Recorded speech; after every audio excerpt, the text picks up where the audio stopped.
So let me begin by saying that we are not going to pull up this 50.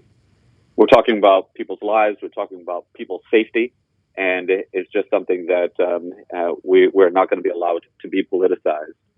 And we run a very proud administration, proud department of the work that we do. We're professionals through and through in every way, and that's what guides and will continue to guide every decision that we make. So, we're here to talk about crime and even more specifically about a state police presence within the city. I just want to be clear and make sure everyone understands that the coordination between Providence and the state police that has been going on for a couple of months already. And not only that, but the joint operations have already begun. In fact, we had a joint operation this past Sunday, and so I know that there were two letters that were circulated in the past couple in the last 24 hours or so. One from the council president, and that one struck me as a bit odd because I had recently spoken with him and told him that the operations had already begun.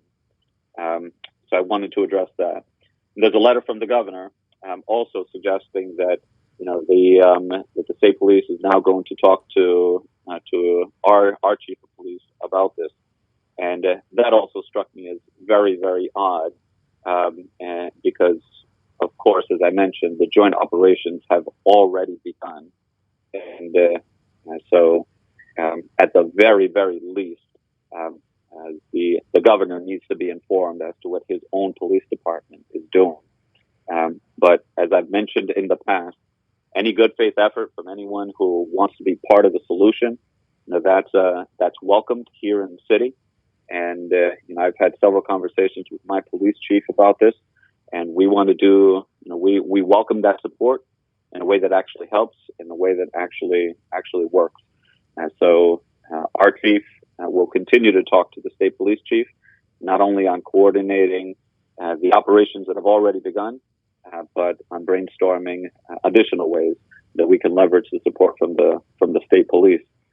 And we're particularly interested at this stage in additional support from the state police around ATVs.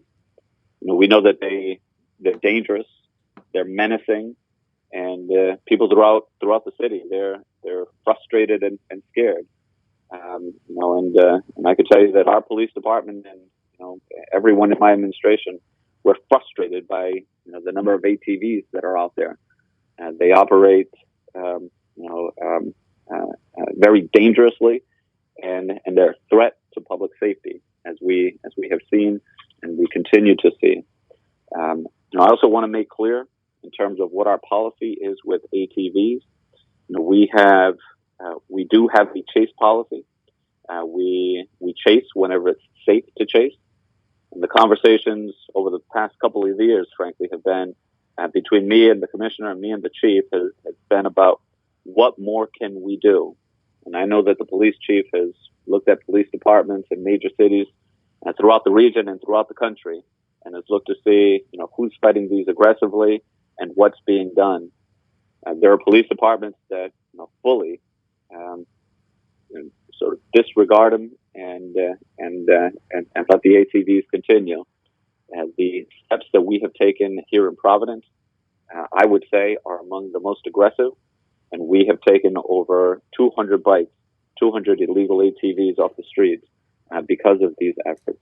This is going to continue, and we are happy and we're willing to work with any support of folks who can be part of the solution, helping us take them off the streets, along with all the other issues that we have throughout the city.